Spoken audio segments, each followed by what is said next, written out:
नमस्कार दोस्तों, हिंदी साहित्य के इतिहास प्रश्न श्रृंखला में हम आज रीतिकाल से संबंधित प्रश्नों को करेंगे। इससे पहले की वीडियो में हमने 61 प्रश्न के माध्यम से 100 प्रश्नों को हल किया था। आशा करती हूँ कि आप लोगों की तैयारी बहुत अच्छी चल रही होगी। आप लोग अपना 100% मेहनत लगा दीजिए, एग्ज़ाम में सफलता अवश्य मिलेगी। तो आइए आगे शुरू करते हैं। बिहारी को केशव दास का पुत्र किसने कहा है? बिहारी को केशव दास जी का पुत्र किसने माना है?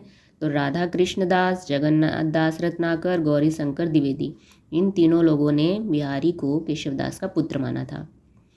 बिहारी सतसई की टीका सतसैया वर्णार्थ टीका नाम से किसने लिखा? तो ठाकुर द्वितीय ने लिखा था।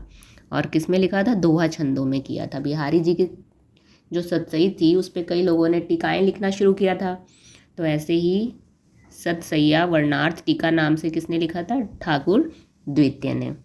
बिहारी की भाषा चलती होने पर भी साहित्यिक है, वाक्य रचना व्यवस्थित है और रूपों का व्यवहार एक निश्चित प्रणाली पर है।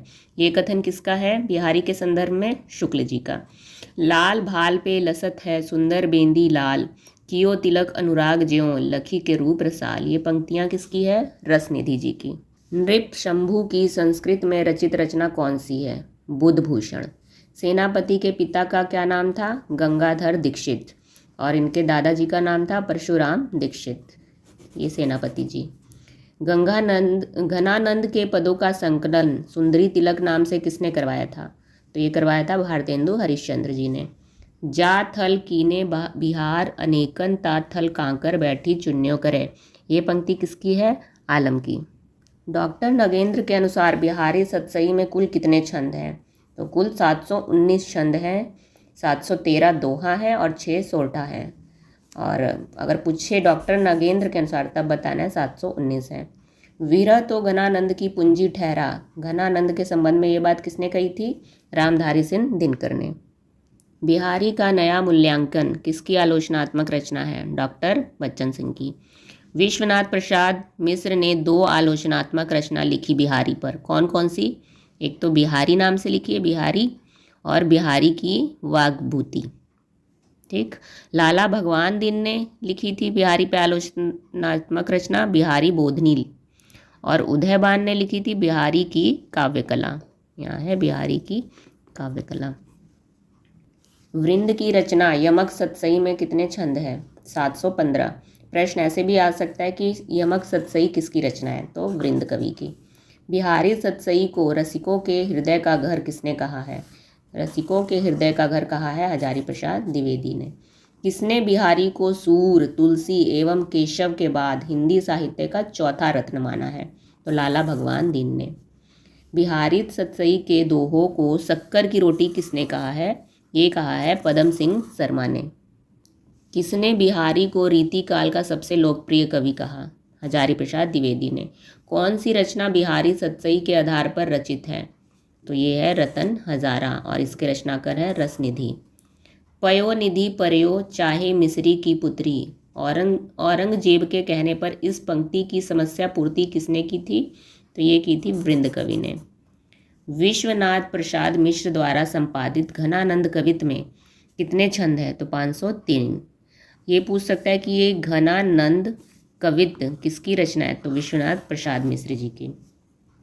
तुलसी के मानस के बाद यदि किसी ग्रंथ को साहित्यिक लोकप्रियता प्राप्त हुई तो बिहारी कृत सतसई को, ये कथन किसका है? लक्ष्मी सागर वार्ष्णेय। लोग लागी है कवित बनावत मोही तो मेरे कवित बनावत, ये उक्ति या फिर पंक्ति किसकी है? घनानंद जी की। बोधा एक रसोन्मत्त कवि थे, प्रेम की पीर की व्यंजना भी इन्होंने बड़ी मर्मस्पर्शनी युक्ति से की, कथन किसका है? शुक्ल जी का। घनानंद के पदों का संकलन सुजान सागर नाम से किसने किया था? जगन्नाथ दास रत्नाकर जी ने। घनानंद को प्रेम की यातना का कवि किसने कहा है? तो डॉक्टर बच्चन सिंह ने। और प्रेम का पीर कवि किसने कहा है? शुक्ल जी ने। इश्क नामा के रचनाकार कौन है? बोधा। रस रहस्य के रचनाकार कौन है? कुलपति मिश्र। ये आगरा के निवासी थे और ये बिहारी जी के भांजे भी थे। कौन? कुलपति मिश्र। इनकी रचना का नाम है रस रहस्य। ये इंपॉर्टेंट क्वेश्चन है। रीतिकालीन कविता को क्षयग्रस्त किसने कहा है? तो ये कहा है डॉक्टर नगेंद्र जी ने। रीतिकाल का सम्यक प्रवर्तन केशवदास द्वारा भक्ति काल में ही हो गया था। ये बात किसने कही? विश्वनाथ प्रसाद मिश्र ने। केशवदास को व्यंग का सफल कवि कहने वाले विद्वान कौन है? अज्ञ हैं। केशवदास का रीतिकाल का प्रवर्तक किसने माना है? केशवदास को रीतिकाल का प्रवर्तक किसने माना है? तो ये माना है डॉक्टर नगेंद्र, डॉक्टर गणपति चंद्रगुप्त, विश्वनाथ प्रसाद मिश्र। तीनों ने माना है। ऑप्शन में तीनों भी आ सकता है और चौथा ऑप्शन दे देगा क ख घ तीनों। तो इन तीनों ने माना है केशवदास को रीतिकाल का प्रवर्तक, और शुक्ल जी ने तो चिंतामणि को माना है। केशवदास की रचना रसिक प्रिया में छंदों की संख्या कितनी है? 530। रसिक प्रिया किसकी रचना है? केशवदास जी की। कर्णाभरण, श्रुतिभूषण, भूपभूषण, ये सब रचनाएं किसकी है? कर्नेश की। पीछे भूषण लगाए तो आप कंफ्यूज मत होइएगा कि भूषण जी की नहीं, ये कर्नेश की है। भूषण के वीर रस के उद्गार सारी जनता के हृदय की संपत्ति हुए। भूषण की कविता कवि कीर्ति संबंधी एक अविचल सत्य का दृष्टांत है। ये कथन किसका है? तो ये कथन है शुक्ल जी का। युक्ति तरंगिणी के रचनाकार कौन है? कुलपति मिश्र। युक्ति तरंगिणी या फिर मुक्ति तरंगिणी, दो अलग रचनाएं, ये कुलपति मिश्र की हैं दोनों। इनकी भाषा ललित और सानुप्रास होती थी। अवध के पिछले कवियों की भाषा को देखते हुए इनकी ब्रज भाषा विशुद्ध दिखाई पड़ती है। शुक्ल जी का ये कथन है, लेकिन किसके बारे में? चिंतामणि के बारे में। यह हिंदी के अच्छे आचार्यों में गिने जाते हैं। ये अच्छे आचार्यों में गिने जाते हैं। किसके बारे में है? भिखारी दास जी के बारे में। और भिखारी दास जी के संबंध में कथन किसका है? हजारी प्रसाद द्विवेदी जी का। देखिए इधर अब रचना है और दूसरी तरफ रचनाकार। रचना है ये सब अलंकार पंचासिका मतीराम की रचना है। काव्य निर्णय भिखारी दास की रचना। रस रहस्य किसकी है? कुलपति मिश्र। रस पीयूष निधि सोमनाथ की है।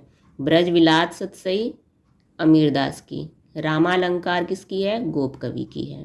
तो देखिए एक प्रश्न के माध्यम से हमने कई रचनाएं और रचनाकार को जाना। ग्वाल कवि की रचनाएं कौन कौन सी है? साहित्यानंद, कवि दर्पण, विजय विनोद। काव्य कलाधर 1775 ईस्वी में है। इसके रचनाकार कौन है? तो इसके रचनाकार रघुनाथ बंदीजन। नवरस तरंग किसकी रचना है? बेनी प्रवीण की। ये सब रीतिकालीन प्रसिद्ध कवि हैं। मधुर प्रिया के रचनाकार कौन है? पजनेश।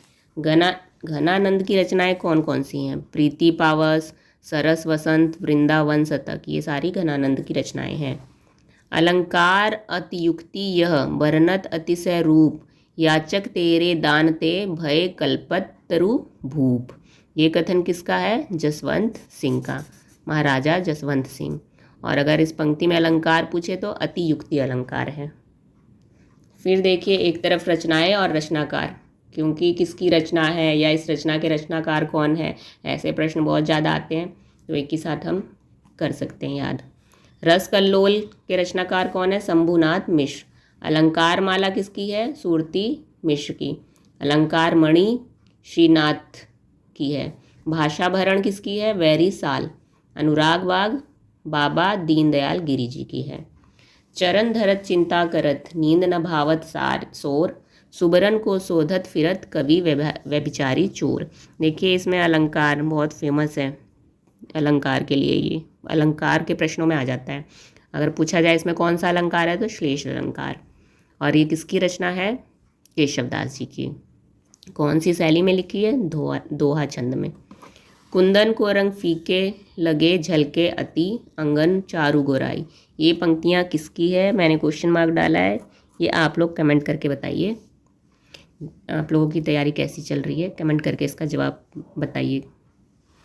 मतीराम और जसवंत सिंह के बाद यदि कोई सचमुच ही शक्तिशाली कवि और अलंकारिक कवि हुआ है तो वह देव कवि थे। ये कथन किसका है? हजारी प्रसाद द्विवेदी जी का है। रीतिकाल के अंतिम कवियों में प्रताप शाही उल्लेख योग्य हैं, क्योंकि इनकी रचनाओं में सफाई और सरलता दोनों का योग है। ये बात किसने कही है? हजारी प्रसाद द्विवेदी जी का भी है ये कथन। सरोज कलिका अलंकार गंगा किसकी रचनाएं हैं? श्रीपति जी की। सरोज कलिका अलंकार गंगा ये रचनाएं किसकी है? श्रीपति की। इनका यश रस विवेचन के कारण नहीं बल्कि मनोहर सूक्तियों एवं चित्ताकर्षक भाव योजनाओं के कारण है। हजारी प्रसाद द्विवेदी जी ने ये बात किसके लिए कही? तो रसलीन के लिए। दूल्ह कवि की रचना कवि कुल कंठाभरण में छंदों की संख्या कितनी है? 85 है। दूल्ह कवि की अगर रचना पूछे तो कवि कुल कंठाभरण, या फिर पूछे कवि कुल कंठाभरण किसकी रचना है तो दूल्ह कवि की है। कंठाभूषण और रस रत्नाकर किसकी रचनाएं हैं? भूपति की। बिहारी के बहुत से दोहे आर्या सप्तसती और गाथा सप्तसती की छाया लेकर बने हैं, ये कथन किसका है? शुक्ल जी का। रत्न हजारा किसकी रचना है? तो ये है रसनिधि जी की रचना है। रसनिधि का मूल नाम क्या था? पृथ्वी सिंह। इसके आगे के प्रश्नों को हम अगली वीडियो में करेंगे। अगर प्रश्नों की श्रृंखला अच्छी लग रही है तो कृपया लाइक और सब्सक्राइब जरूर करें। धन्यवाद।